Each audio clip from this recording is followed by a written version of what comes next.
Welcome, everyone, to another exciting edition of College Football Update. I'm your host, Chelsey Williams, laying down the smackdown that is all of college football. So, week 12. If you haven't seen it, I'm going to recap it for you because you missed some stuff. Inform you on the BCS and tell you the games to watch. So, let's hurry up and get started, all right? So, without further ado, let's get it started. And what better way to get started than Georgia and Auburn? That was the game to watch for the start, the morning, the everything. Aaron Murray was really the leader, putting up some points with uh, Arthur Lynch with a touchdown, tight end, best person to rely on, and Wooten even got a little touchdown in there. But hey, don't really count out Auburn because they're so high. They know how to stop some defense. But hey, look at that pass right there. Touchdown. That's a wonderful one right there. Even though Auburn let the game go out of hand, they still showed what is the Tiger way. I got to tell you, the whole game from start to finish was nothing more of a gladiator match.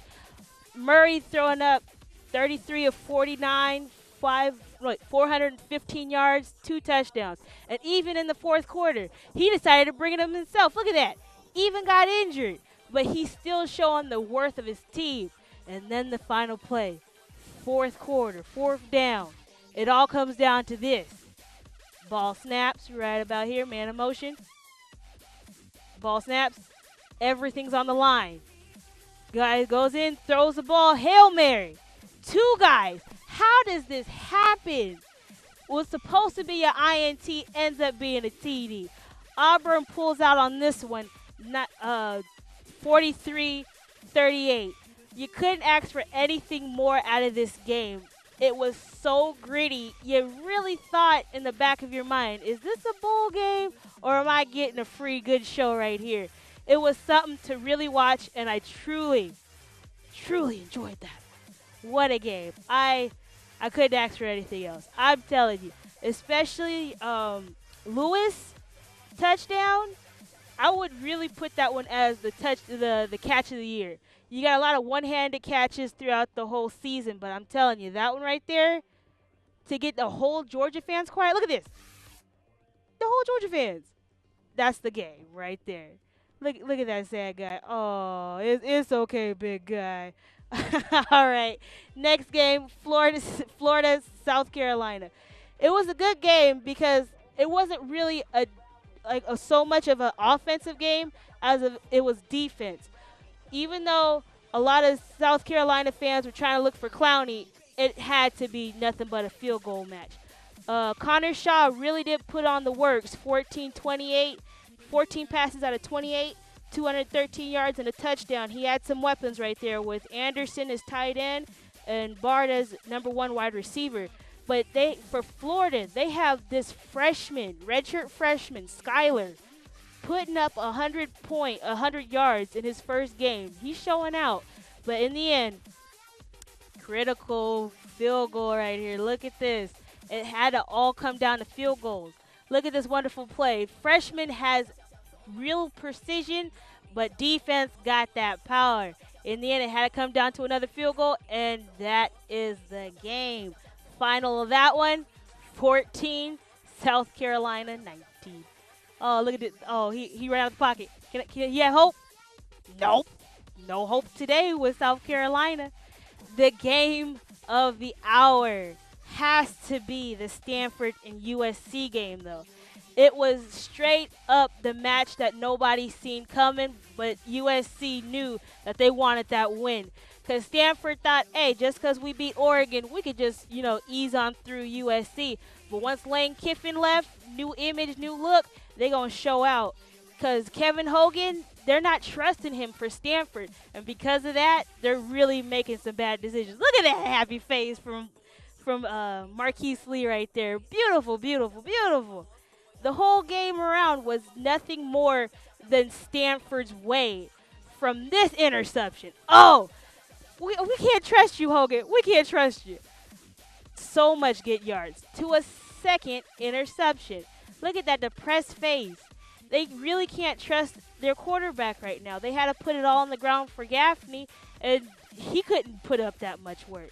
In the end, USC's defense really did put off the stops. This interception right here alone was a horrible decision, leading up to the game-winning field goal. The final in that one was USC 20, Stanford 17. Ugh, that was just the game to watch. I can't just express that more, just for the fact that Stanford really thought that they could go into USC territory and brag, calling themselves Revenge of the Nerds and stuff like that. Well, it's more like the Revenge of the Trojans, huh? Fight on.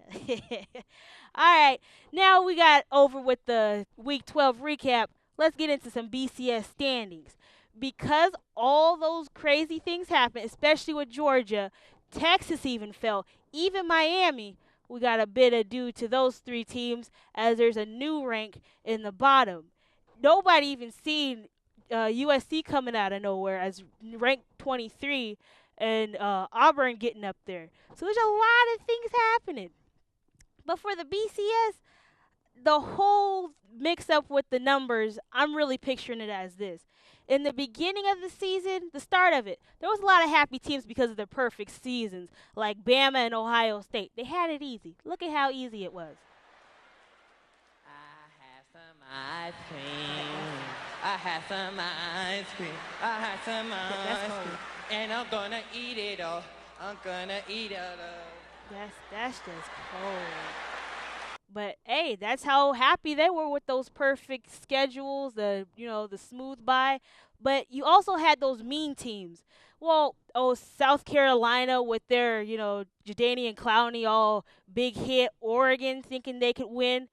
Clemson beating South Carolina. Stanford beating Oregon, and a little bit of Texas A&M Manziel in there. Look at how much bragging they trying to do. You don't have no ice cream. You didn't get none. You didn't get none. You didn't get none. You didn't get none. You can't afford it. Want a lick? Psych. You want some ice cream. You want some ice cream. That's straight up cold. But now we're getting into the gritty parts of the season. There's teams coming out the woodworks that nobody's seen coming. Florida State, Auburn, Michigan State, USC, and Fresno. Did you see them coming? You can't. You dropped your eyes. It's amazing how the season's going. But as we get closer to the end of the season, all these teams are fighting for one thing. Ice cream!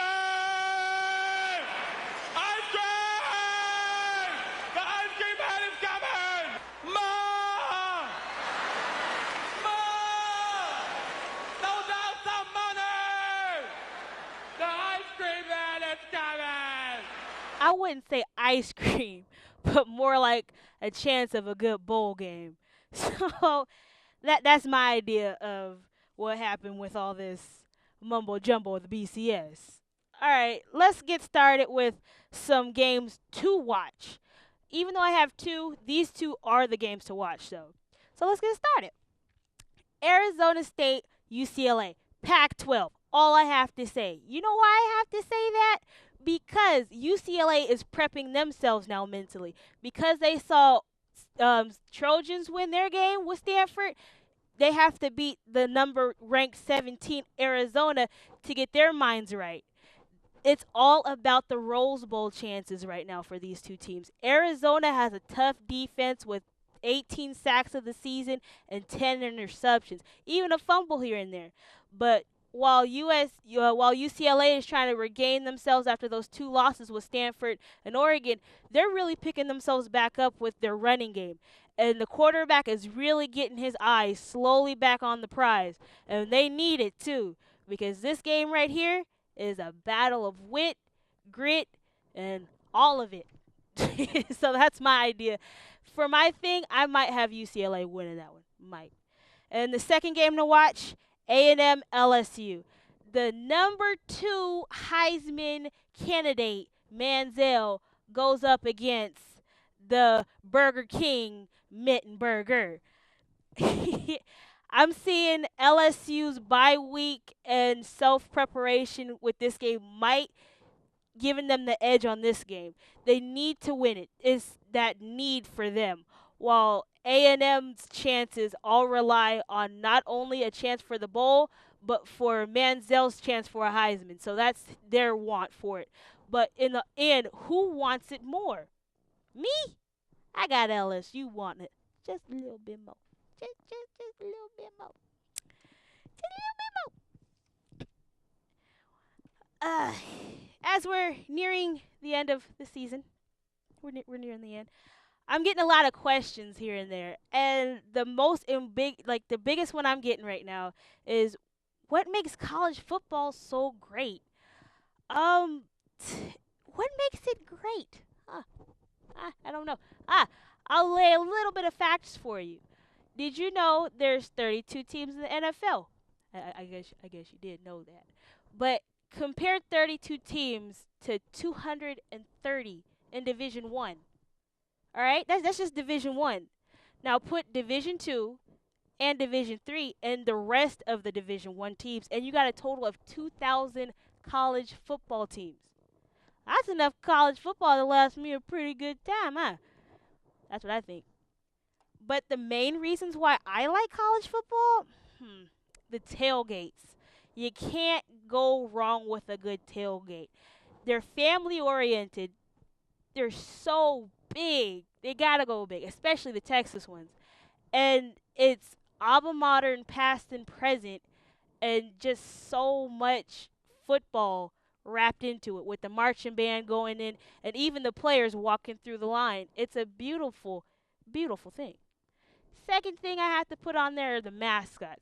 There's so many of them, and each one has their own flair, their own fire, and there's only a team on that ESPN that can bring them all together. And I think one of them loves to put on the mascot helmets, just a little bit too much. But hey, that's the reason why we get ready for college football, huh? The third thing I like about college football are the only college football plays. You know what I'm talking about, those sacks, those crazy hits that don't get fined, but instead the player gets ejected and next season he gets a rule named after him. Hey, I like that. To even the one-handed catches, those are a yearly event. You get a couple of them in the NFL, but it's every other game you get with college football. And even the crazy moments, beautiful crazy moments that you just don't expect. Take this Georgia game right here. Touchdown, Aaron White. And then dives over the xylophone into the bushes.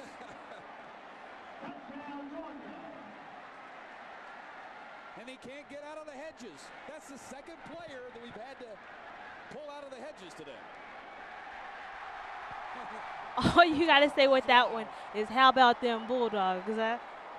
Finally, it's the history of the game for me. It's how far the rivalries go back, and yet how much they still look the same today. With the trophies, like you get to touch, trophies that, Suggs touched, Ray Lewis, Johnny Man might touch a couple, and he might not be out there. Andrew Luck, all of them. You get to put yourself in the history books within a school. But the biggest thing has to be the fans. It has to be the fans. They're the difference makers. They're the reasons. And it's not hard to be a fan. It's just 3 simple rules. Just 3. They are the emotion. They are the tundra of the field. when they are happy as the opposing team, you need to get off the field because in less than 3 seconds, it's going to get crowded. And even if you are on the field, they ain't going to make you look nice. They going to make you look 10 times worse on top of that depression you have. And when they're sad, you can only hear your own teammates make the noise, and that little high school section on the way end of the football field that give that little cheer for you. Look at that look. Come on, look at that look. They're priceless. You get so many priceless views within college football and their fans to the point where it's just amazing. They deafen the quarterback. They make sure he looks like a freshman even though he has senioritis on him. And they make those last-minute plays, fourth quarter, 10 seconds left, the moment of the year. I can't really define it enough. Well, I could, but I ain't going to try to, bore you to death. But college football is something more to me than any other sport. So I think that's what makes it more to me. And when a lot of people say that fans don't make the game, I got a video for that. And I'll end with that one right there with the video. So my name is Chelsey Williams, reminding you to steady up because next time I might school you. Enjoy the film, and I'll see you guys next time. Now Miami wants to talk about it. Several of these pass plays in this last possession. The first one took 11 seconds off the clock. 11 seconds, it resulted in an incompletion. They have not managed the clock very well, but you can say that to Ja'Cory Harris, but if he can't find anybody open, he can't find anybody open. Let me tell you what has become open. This crowd. That makes the task of Al Golden and Ja'Cory Harris that much more difficult. You lose a little bit of your composure and your focus and understanding of the down and the distance in the game. At this point now, they cannot let the ball die inbounds. Look at this. This is just spectacular.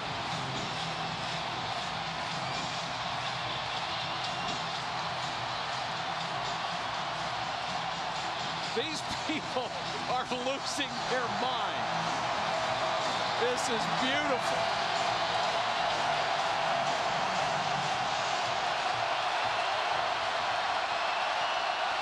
Virginia Tech has one defender waiting back at the 15-yard line.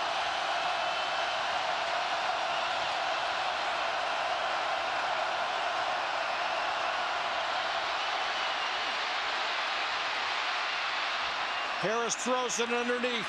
Caught by Miller. Trying to stay alive.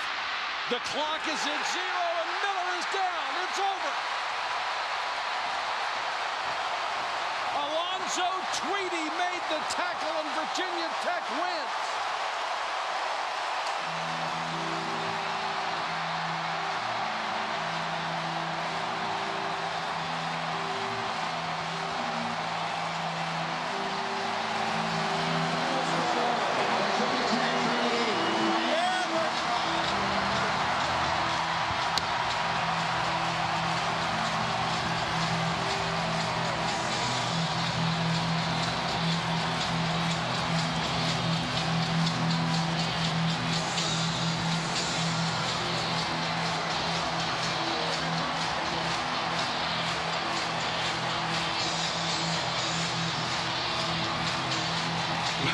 I'll tell you what, if you like college football and you got to watch this whole game, what else could you conceivably ask for? It's one of the greatest games I ever saw. Frank Beamer has joined us.